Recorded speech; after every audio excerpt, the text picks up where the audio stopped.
Umaphiko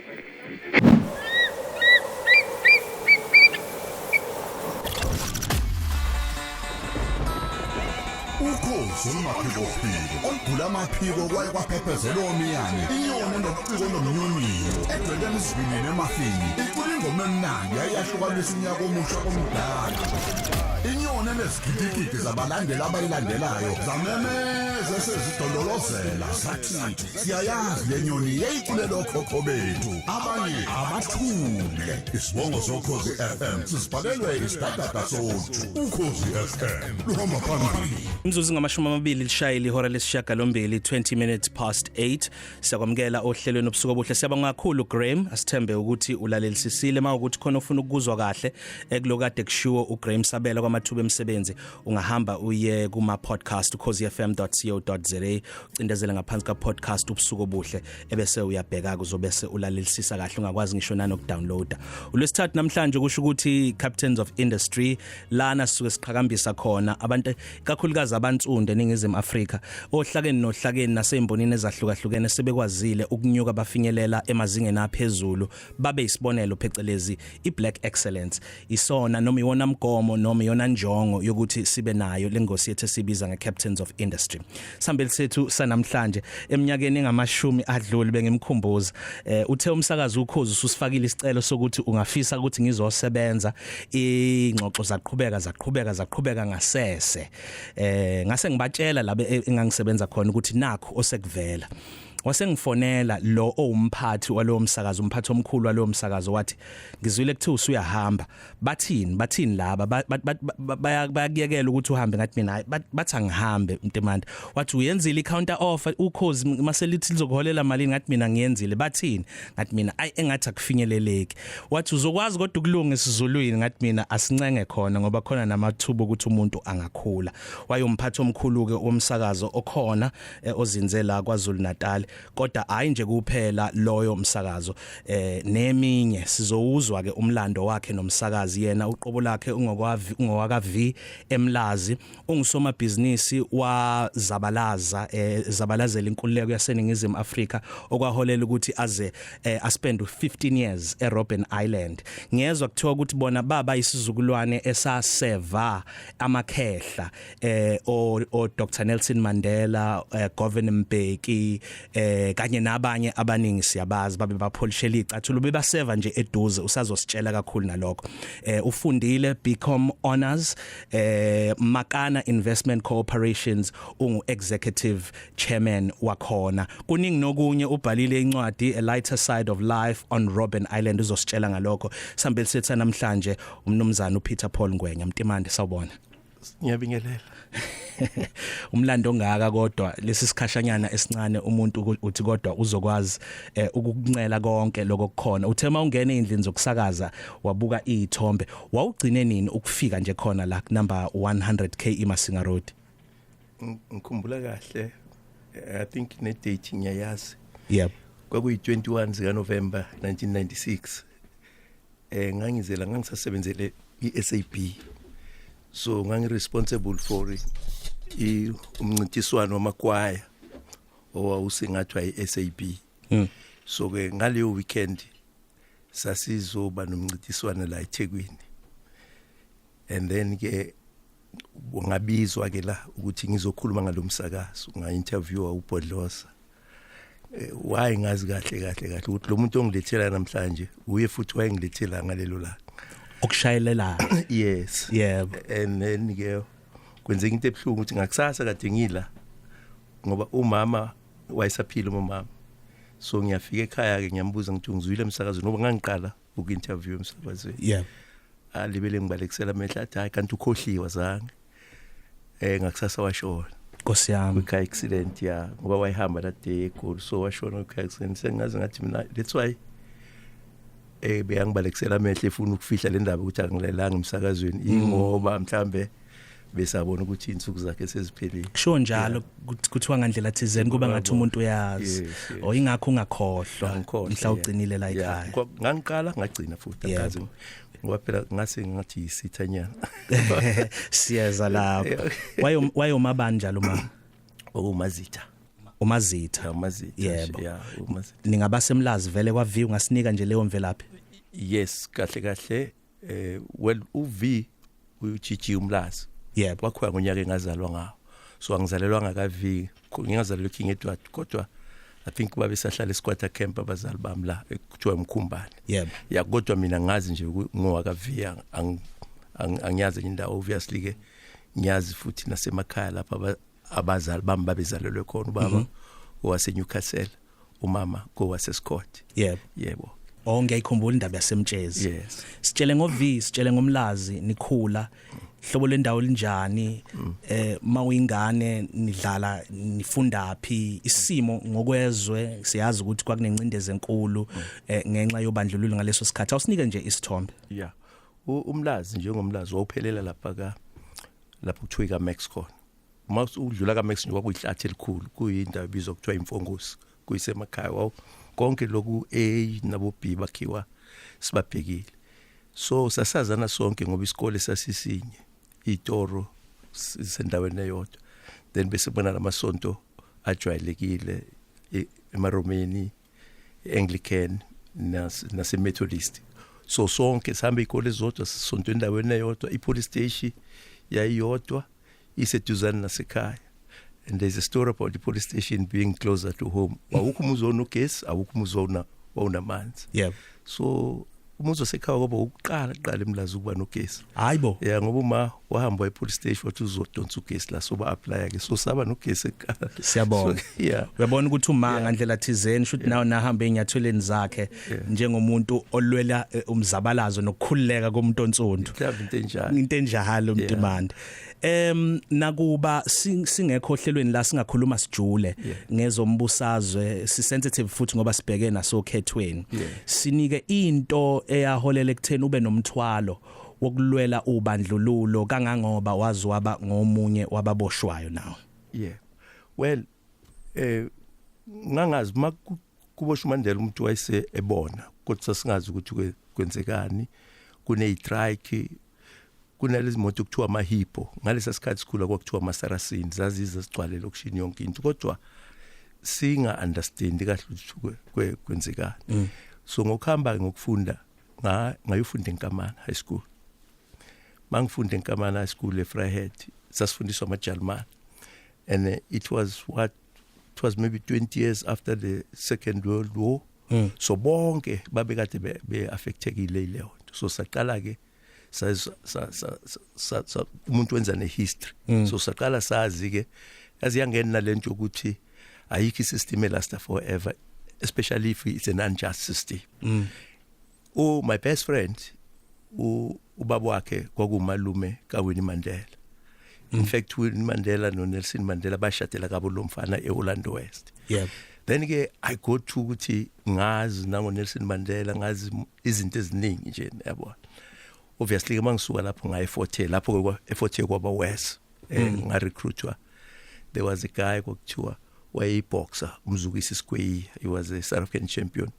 boxer nga recruitwa uyeke ukuthi ngene emzalweni so what bengise40 bese ngiku underground yeANC ngahambe 40 ngaqala ukuboshwa ngo1977 ngisephethe kodwa isigwebo sami ngaleso sikhathi saba isigwebo esipostponewayo ukuthi in case awenzi lutho for 12 months then ngeke uye jail then ke ngaxoshwe 40 ngasebenza mara ngaqhubeka ngasebenzeli into kanje ile ngaqhubeka ngasebenzeli ANC ngihamba ke ngiyebutswana ngitrain ngibuya ngizange ngibise exile mina bengihlala la ngaphakathi but bangise living bengihamba ngiye ngaphandle ngiyo trainwa ngibuyeke kubekeke so kwizinto ngiphatha izinto eziningi ngiphatha imali zeNC ngideploy abantu ngiphatha neBAM and all of until ngaze ngasebenza nomuntu wrong wasebutswana uyeke wangifaka kulesimo sokuthi ngize ngicine ngiboshiwe wadayiswa impimpi yes waye agent ukushuthi wayekade esebenza neANC nje kusukela kudala bambopha but babona ukuthi ngeke bathole lutho ngokumbopha into abayenza bamnikeza imali base bathi sebenza nathi uqhubeka usebenza neANC bamsola kweNC bamyeka ukuthi bangasasebenzisana naye but kwaba nesikhathi lapho abaholi bethu babethi aninzi lutho nonke umuntu olwayo uSiphiwe Nyanda kuphela elwa ngaseSwazini uSiphiwe Nyanda so mina ngangilwa from eBotswana, and then kunabanye abase eLesotho and all of that. In desperation ke abantu laba engangisebenzana beBotswana babuyela kuye lo ntombazana ngoba it was a female. Babuyela kuye basebenzisana bangihlanganisa ukuthi ngisebenze naye. Kanti yonke into engiyenzayo ngithi ngiyenza namhlanje bemabhuna yazi. Kanti ukuthi noma ngibona angibopha red handed ngiphethe yonke into yesibhamu nama limpet mines abantu oqotsheni so kwakungekho nokuphika okutheni amajela uvelanga nje wa Robben Island kwaba ilele emva kwalelinye emva kwelinye imaphi lawo futhi kunganolo kudluliselwa ukuqala angithi uqala udetain so ngangidetainwe eProtea police station ekwakuyi station njena esasenzelwe abantu abafana nathi ngase ngaza nala kule eThekwini lapho sine magistrate court khona konje ijelela khona yini eCR Swart yeah ngaba CR Swart because kunezinto engangibuye ngizozenza la eThekwini yokuthi indawo engangiyazi ngoba ngalisuka ngase ngihlala vele eGoli so ngoba indawo engangiyazi la ngangithunywa la uzokwenza izinto so kwafanele ukuthi ngizohlala lapha mase ngigwetshiwe ke ngagwetshwa ngahlala eSun City eDeepkloof prison from there ngibushiwe kwavela amanye amacala ngase ngathathwa ngayiswe eKroonstad sengigwetshiwe ke manje yeah Kroonstad ngase ngabuyiselwa futhi eSun City lapho ngangibushiwe nabo basebese eRobben Island mina ngisajikeleza ke ngase ngaya kwelinye ijele okuthiwa iseColesbeck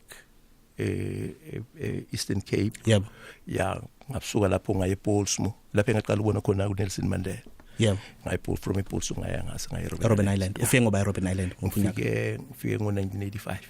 wahlala iminyaka emingakho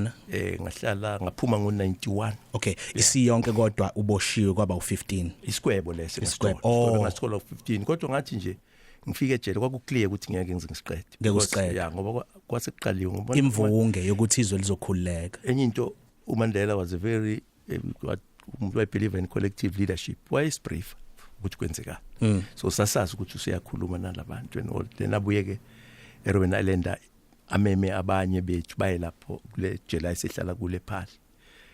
afike ke ababekela ukuthi kwenziwa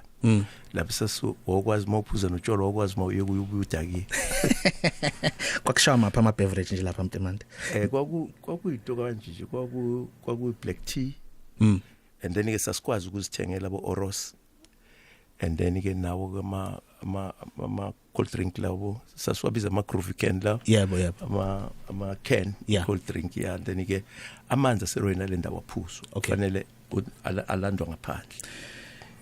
ejele enye yezinto enathola ithuba lokuyenza abanye ukuqala phansi bafunde noma ukuqhubeza imfundo yabo ngomunye walaba nawo wathola ithuba lokuyiqhubha imfundo yeah ngathola ithuba lokuyaqhubha ufunda kumuphi umkhakha ngaxoxe futhi engayiqedi i-degree yami so ngaqedela i-degree yami ngayenza i-program and it's fun ukuthi umenshina uGavin Mbeki because i-mentor yami nganikezwa yena kuyo kokuthiwa wangiguide ne-political education yami yayisuka kuye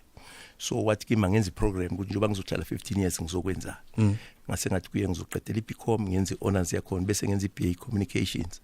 bese the last 3 years ngangithi ngizokwenza ngibe electrician or ngenze i-plumbing ukuthi in case asikakhuleki ngaleso sikhathi ngibuye kube nento engikwazi ukuyenza so ngakwenza ke konke lokho ngaqeda i-honors yeah imzuzu ngamashumi 27 ngaphambi kokuthi kushaye ihora lesishagalolunye 27 minutes before 9 sinomnumzana uPeter Paul Ngwenya oyi executive chairman yaseMakana Investment Corporation lapho khona kukhona oma career service kukhona ikebe nemkhumbi kukhona ngisho nemsakazo sofika khona lapho kulesikhathi esincanyana kodwa ngiyafisa mawukuthi ufisa ukuphawula uyamaza uMtimande ohambeni lwakhe ngandlela thizeni ungakwazi ukuthumela i-voice note ku 0716136667 0716136667 ninencwadi enibhalile nino Shenge ukuhlanganyela umnumzana uSifiso Buthelezi A Lighter Side of Life on Robben Island ungasitshela kafushane ngaleyo ncwadi yini ezama ukuyiveza yeah before ngenze lokho mhlawumbe ngicorrect kancane angiyena umbhalo wencwadi angikaze ngibhale into engayenza ngaqela laba abakwazi ukubhala ukuthi bangibhalele uGugu Kunene noFred Khumalo yep ngisakhumbula ukuthi ubani wesithathu ngiyamkhumbula uGugu yeah so into enzeka masibuya ejele wonke umuntu wayefuna ukwazi ukuthi impilo beyinjani nezihlobo zethu nathi noma sihlangana uthola ukuthi siya revise izinto ezazenzeke ejele ezinye sizibona ukuthi how stupid you were ngoba phela sasizitshela singcono kunabantu abangaphandle sasibabiza abantu bangaphandle makuthiwa umuntu nangu sebulela umuntu sithi abantu bangaphandle ingqondo azithatha yeah so ke siziqoqeke ezinye sibone nathi ukuthi hayibo ngoba nathi sisinawo lama mistakes esiphumile ke so ke abantu abaningi babele besho ukuthi why lezinto ningazibhali nisikoleke yabona ngokuhamba kwesikhathi ke uSifiso Buthelezi wagcina esesebenza nami emakana ngase ngathi kuya asithatha imali la emakana ngoba vele emakana sasisethele zona ama former prisoners asithatha imali la sibhala incwadi so shuke sa interview bonke kabantu kodwa into sasibeke phambili yokuthi njengoba sibhala lencwadi akuzoba i-typical book yase Robben Island ekhuluma ngama hardships nokuthi sasabe political okay sathi sibhale lezo zinto ezazenza ukuthi ilife siyenze almost normalize eRobben Island so ke iloko iveza lokho that's why sibiza ukuthi the lighter side of life on Robben Island because ijele akusinto yokudlala it's quite tough ejele kunzima siyahleka nje namasibhala ngalezi zinto ngangichaza noma sesilontshe lencwadi ukuthi akufuneka abantu bacabanga ukuthi wa travelizing i-struggles sabantu kodwa sizama ukukhombisa ukuthi umuntu akaphila ngama politics kuphela nathi sisejele for political reasons but we found time ukuba nama girlfriend on esiwabona ku television usumkhumbuza enye movie engisanda kuyibuka The Shawshank Redemption uma uthola ithuba uyibuke Mtimande noma kubuka isithombe lapha imovie impela kukhona osisi iBioscope uyabona ngempela ukuthi bayathatheka abanye baze babe nama poster abo mase siphumile emoyeni uzongitshela ukuthi ngabe o Miss Bani laba owawuthatheka kubona Mtimande bakhona encwadini asishiyele encwadini ngoba ngijahe ukuphuthuma bengizothi nje ngicaphunele yodwa yeindatshana ezikhona khona lapho ngicela ukudlula ngifisa le eyokuqala kwemakana nokuthi usanda kuveza vele ukuthi umthetho wayo kwakwe yama ex political prisoners emakana ngithema ngifika mina kulo yamsakazo ngibuka imakana ngiphinde ngibuka nekahiso ngibona obaba uMurphy Morobe ngayibuka ukuthi ngazi ukuthi imap edwetshiwe ngenhloso le yayiqale kanjani le yanto well mhlambe singathi inhloso yayikhona kodwa kwenzeka almost by accident ngoba what had happened maybe ngikale before what had happened is masiphuma Robben Island abantu basebevunyelwa ukuvakashelwa noma ubani so ke kunabantu babengakazi bathola ama visitors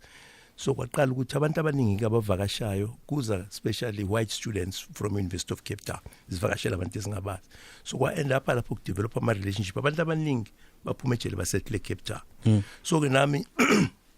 ngaba umuntu ose Cape Town I think for a month ngangidriver in meter tax yeah usebenza uyishayela yeah so ke ngahlangana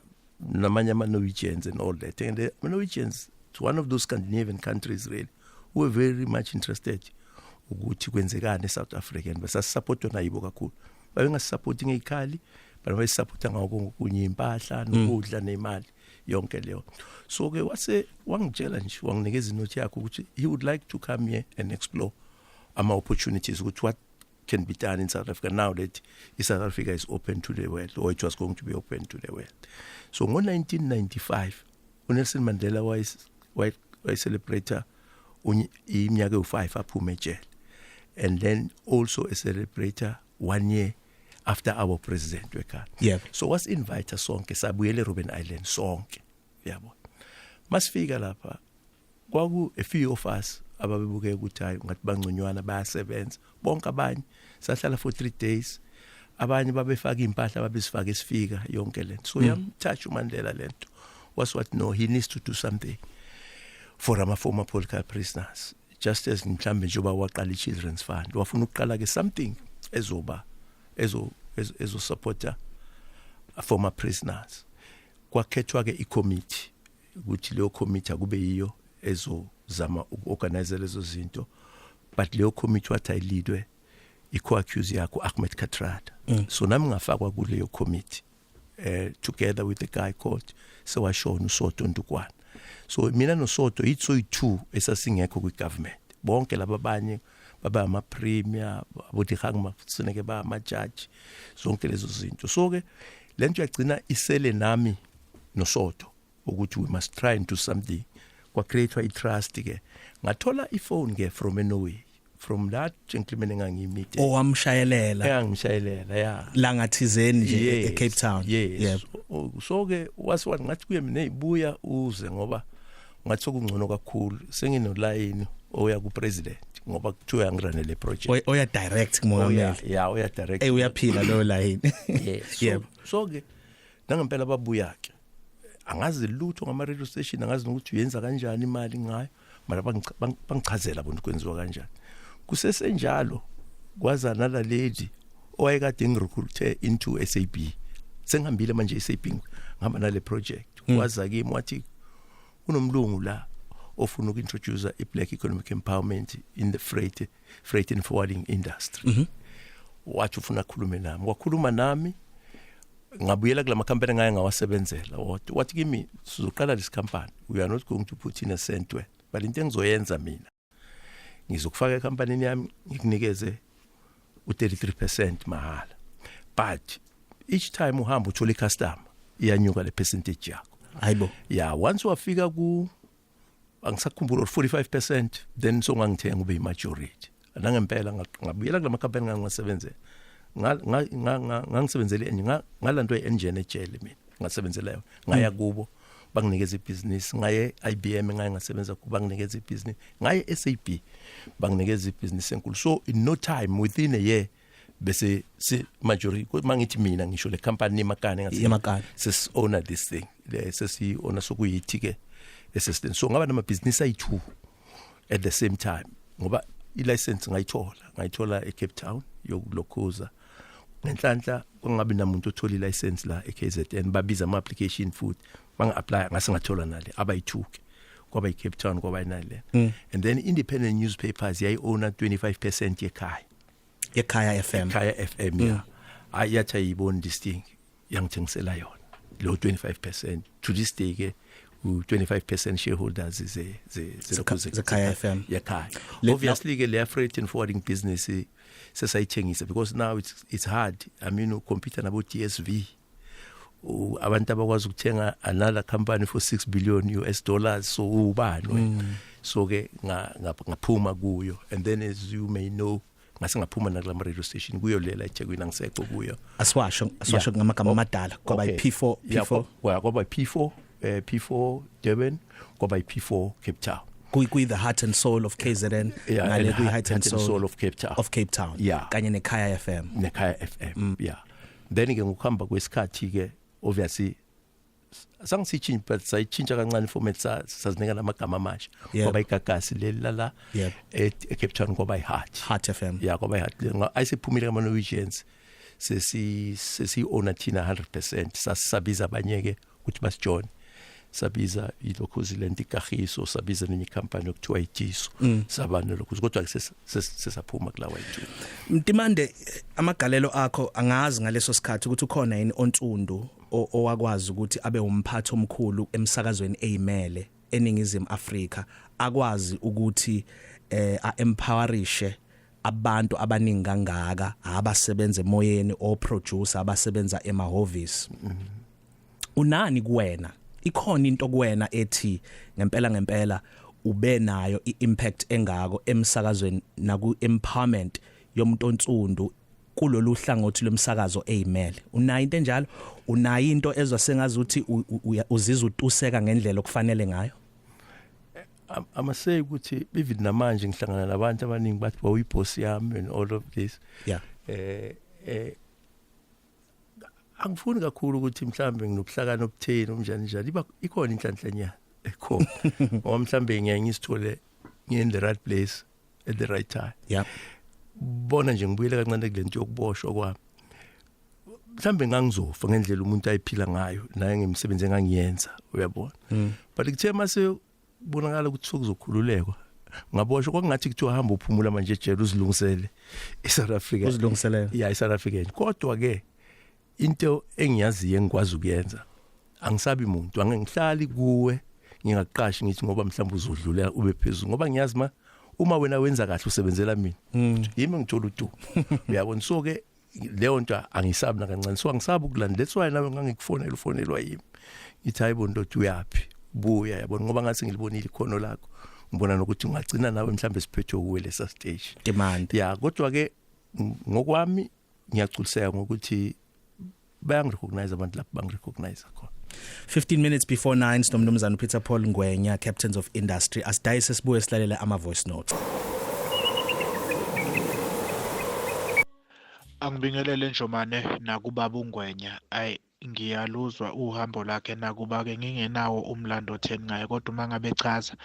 konke asi isingeniso sakhe ayikuzwakala ukuthi babe khona bukhoma yibona babe ibambile ngesikhathi sombuso wobandlululo nowencindezelo. Engifisa ukukubuza kubaba uNgwenya ukuthi kulesi sikhathi abakhula kuso nabaphila kuso sencindezelo uma ngabe siqhathanisa nenkululeko ukuthiwa sinayo manje ungabe zikhona yini izithelo ezinhle azibonayo nezithuthukile mhlambe kuhulumeni wawukhona ngalesi sikhathi nohulumeni esinayo njengamanje ngiyabonga ngomxolisi kwaZangube Nquthu ubusuku obuhle noZiyamhlongo sihambile sikhona emsakazweni angibingelele ohlelweni ubusuku obuhle kuwe emsakazweni esihambile sikhona emsakazweni cha mina anginawo umbuzo but otheni ngifuna nje ukucheck ukuthi ubaba uNelson Mandela wayemuntu okanjani esejele ngaphakathi wayekunale leadership quality ukuthi mhlambe ngakusasa vele uyoba umholi president wezwe nokuthi kunenkolelo ethi uMandela lo owagcina ephuma abapresident kwasengasasiyo uMandela lo owakuyena yena wayeboshiwe sengomunye uMandela ngokusho kwabantu akunayisho lokho ngabe kuqinisanga kanani kubaba njengomuntu oshitwa wayehlala noMandela khona ukuthi emseve ba address nangezinye izinto mhlawumbe yena angaphawula thini ngalapho. Siyabonga kakhulu. Demand uzofisa ukuqala ngalo ogcinile. Ngaqala ngalo ogcinile. Ya angazi liphi igama engalisebenzisa leyo nto yokuthi uMandela akusena lo conspiracy theory mpedo into engekho I mean uMandela ushuthi wayezothi mayibuye jele uwina ngakwazi naye nokubona ukuthi akusena uMandela lo nalento yokuthi Mandela wathe boshwa wahlala wagujwa nabantu abawu8 oyi1 wabo ePitori bonke laba abawu7 bahlala naye ejele among them uGovernor Mbeki lo engahlala naye mina waziwaphuma kwathi noma sebezomkhipha uGovernor Mbeki nganjiswa naye esehlala kwenye isolation ngahlala naye lapho ukusho ukuthi kumuntu engimenzela izinto ngimfundela nephepha yonke leyo usho ukuthi wayengeke abasihlebele bakhona basaphila abaphila noNelson Mandela so into engekho le kunaleke criticism yokuthi mhlawumbe uMandela wasetshenzwa nale negotiated settlement ayenza it was managed mhlambe ngingafisa siyeke leyo ngokwe nature yohlelo nangesizini esikuyona ezweni ngiyabonga kodwa Mtimandi ukuthi ubunothando lokuthi ucacise lokho singaya mhlambe kumxolisi oqala uhulumeni look sihlale oqala uhulumeni obandlululo can never be described as ukuthi ubungcono kunalwesinawo manje because lapho kwakungena freedom sasizenza izinto ngoba sifosiwe even nokufunda wawungakwazi sinama CAs nawo angaza ingaki mina mangifunda ngisevasithi kwakune CA1 eSouth Africa umuntu omnyama uNkuhlu uWestman Nkuhlu waye lecturer yami FF ethe CA njalo ebe esifundisa ibusiness economics the way kwakungakhona kubuye yedwa now today every year sokunama CA akhona so ke vele zikhona izinto eziningi ezinye ezingasebenzi kahle kulohulumeni wethu ezingasebenzi kahle kodwa lezo izinto angeke ukuthi because of lezo zinto lo yahulumeni wongcono yebo ziningi izinto njengoba kade ngichaza yokuthi kuningi ongasasebenzi manje okwakusebenza ngaleso sikhathi kodwa akusho ukuthi sesingakuloko sesingabuyela eGibhithe ngiyakhumbula ngesikhathi seyibhelu zango 2001 ngingomunye wabantu abathumelela wabaforwardela kwi-warehouse yezinye zeinkampani ukuthi abantu bafika batapa bamosha khumbula uline okugcina nje owawubhala wathi so much for a revolution khona ukulimala lokho kwenzeka kuwena njengomuntu onsundu osehamba ibanga elingaka ukuthi akhe amathuba emsebenzi ngisho nakwabanye kwakuphatha kanjani lokho kwakushana muphi umuzwa kwakubhlungu lokho because mina icompany yami yalimala kakhulu lapho and kwakungathi abantu bathi balimaza amabhizinisi abelungu or mhlambe the erstwhile oppressors zethu kwangihlukumeza kangangokuthi some of the companies kwama customers awaluza kakhulukazi la eThekwini ngoba bathi bayasaba ukuthi ngabuye yenzeke lento la eThekwini bayasuka la sibeyokwakha kwezinye indawo ngiyakhumbula leyo message ngayithumezela nje kubantu abaningi ukuthi kulokhuza leyo nto yangihlukumeza kakhulu namanje it's a blot yokuthi into esayiluza ngalonyaka sabantu abazizamelayo abamnyama sisiqala amabhizinisi it was bad namanje ngiyacabanga kodwa ngithi ke awukho alikho ilanga okumnandi ngalo usuku ekseni kuba nama life is like that uyabona nje na ngiyaaccept mina ukuthi ngiyaaccept ukuthi namanje akusho ukuthi umuntu angeke aphinda ahlangane nesimo esinjalo. Iningizimu Afrika yakhuthazwa kakhulu futhi isesikhathini la sibona bedlondlobala bekhulu osomabhizinisi abanye bekhale bethi kune red tape abanye bekhale mhlambe uma kumele benze imisebenzi ngisebenzisa isibonelo njengako construction ekutheni ngizoyithatha phi imali engaka yokuyoqala ngenza umsebenzi. Ngike ngalalela enye inkulumo ikhona ku public domain uchairman waka Eskom uNumzana uMphoma Kwane ekhuluma ngokuthi ngokweyizukulwane ama baby boomers ilaba abazalwe emva kwe Second World War okungaba yinina mtimande labo kuye ngokuya generation Y njalo size sofika la esesikhona uthi uma ufisa ukuhweba eningizimu Afrika uphumelele ikakhulukazi mawuntsundu uyalidinga iclient elifana nohulumeni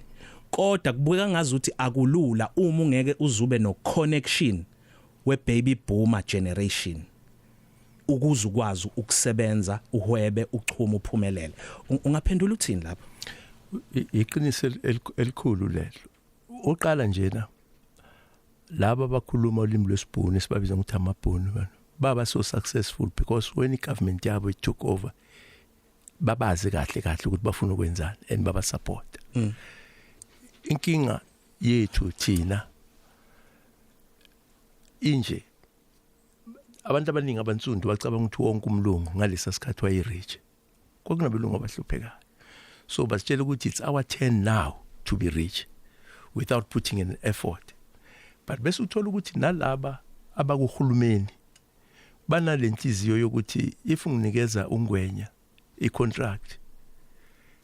emva kwesikhashana kumele ungwenya angenzele ifavor uthi usebhizi uyayimza uba perfect now bese bathi sokuyi 10 yomunye manje bakuthathe kuwe kanti kade kuyiclient yakho elikhulu let's say uTelkom kuyiclient yakho elikhulu eliphilisayo balithathe bolinikeza umunye ngoba mhlambe esikhundleni we decisions are made sokufike ayo ngamthanda ungwenya kodwa there's a new sheriff in town. Correct, yeah. And that's the thing esihluleka ukuyenza naye inkinga esihluleka ngenza uqinisile impela ukuthi endaweni eziningi yabona njena kuma America some of the billionaires lapha umuntu umsebenzi wakhe uqoqa udoti unama truck uqoqa udoti idorobha licleanwa kuye yebo lesa sikhathi before there were flush toilets abanye umsebenzi wabo kwakulokho to take it thatha indle bento kanje so ke akukho la we have failed to manage that part of it of course because ngempela if uzoqala ibusiness bese uyosebenza na these other businesses locals uthi nje uzofuna iclient private sector kunzima kuzoba nzima yes 4 minutes before 9 akhona ama regrets mtimando ohambeni njengosoma business khona la khona ongaba khona nezifundo noma ikhinsi mhlawumbe ungathi mawululeka abanye uthi qaphela la gada lapha check blind spot ngala kulingana lapho enye into ziningana izinto angifuni ukuthi ama regrets but ama mistakes nama challenges enzekile kuningi ngikufundile If for instance mhlambe umuntu ngabe ngophela imali eningi manje kula ku communications lama lokos lama cell phone networks yeah thina sasi nestake kwi company lokuthiwa MTN and if sahlala lapho sangasithengisa leso stake ngoba sasibona leso sikhathi sasibona kuyimali eningi ukuthi masisithengisa sothola about 100 million rand ngabe sama billionaire namhlanje ubungakafiki Mtimandi kuleso status hayi no angikafiki lapho khona okunye kuyifundo ongakutshela nje osiyamhlongo onomfundo Mkhize o Sel Beyonce ohlengiwe Mbatha ukuthi nje nina sizukulwane osibonga ingcoba besifazane abaphethe imsakazo ku SABC bengabesifazane bentsundu mawuhlala nabo ngathini kubona ube nje naleso sikhashana se-mentorship usibonga ingcobo watholwa yimjalo SAB usibonga ingcobo watholwa yimi oqala ukusebenza emsakazweni kimi uqinisile ngiyakhumbula yeah kukanje into nje enkulu it's hard work and ne perseverance. I turned 70 last year ngisavuka namanje ngiye emsebenzini ngisafunda namhlanje and what I've learned is ukuthi umncane nakimi wena siya kodwa kuningi engakufunda nako ngoba kukhona ezinye izinto zenzile engasenzanga. So I think ukuthi ube nengqondo evulekile and uzimisele ukufunda and uzimisele nokuthi you must be led. But kenye into mina engitshela wonke noma bani ufuna uqala umsebenzi ukuthi the most important resource that you can have it's people. So if you surround ngabantu abagood aba successful ushayina wena kusebenze bona. Asivale umndeni wakho ngiyazi uyayiqhenya kakhulu ngeingane zakho. Iqhaza lomndeni kulolu hambo lwakho ngisho nangesikhathi ungakaphuma ejele ungathi yiliphi? Hey bangisupporta kakhulu ake mangiyejele abazali bami bonke babesaphila but ama siblings ami onke ayengasekho abafowethu ababili omunye wayeseshonile babese exile lo omunye wayekhona kodwa naye abroad my sister ke omunye washona but I had two lento abayibiza ama half sisters. So umkhwenyana walo munye uye owayengivakashela ejele almost ukudlula bonke abanye abantu ayengithumezela imali engisupport. So I know ukuthi ngisejele ijele uyalifila kodwa the fact ukuthi ifamily yami yayikhona around mina bengisupporta that made things a lot easier. Noma sengiphumileke ngenhlanhla ethize ngina abantwana enginabo bawu5 kodwa abantwana engibakhulisana ngibondla abayi17. Yeah so ke nginesizwe engibonayo nami ukuthi hayi angeke ngitokani mange ngathi ukuphathe ngagula ngiyengibone ngemilayezo nazo zonke izinto abazenza. So ke that support it is very very important. Siyathokoza kakhulu Mtimandi Madonsela ngethubo sinikeza lona liyithuba eliyingqayizivele umlaleli uzokwazi futhi ukuthi abuyekeze etshisa libuke ku Khosi FM TV njengoba siqopha. Sithokoza kakhulu sengazi ukuthi ngaqhubeka kukhule konke kuthiwa sengazi ukuthi inkazimulo yendlu yokugcina ingaba ngaphezulu yokuqala engazi ukuthi the latter glory ezikhathini zakho lezi esekuyi golden years zingazivele ziqhakaze kakhulu ukudlula lezi ezinye. Ungene na kwi multi-billion status le ngicabanga ukuthi vele uyasifihlela nje ukuthi ubungakangeni kiyo. No ngiyabonga kakhulu ngiyabonga. I hope nangilanga yobuya ungibize futhi ngibonge kakhulu. Siyabonga nokuthi ungene ukhululeke la kwa 100k imasini nase Auckland Park awuseyona imbangi manje. No nakancane.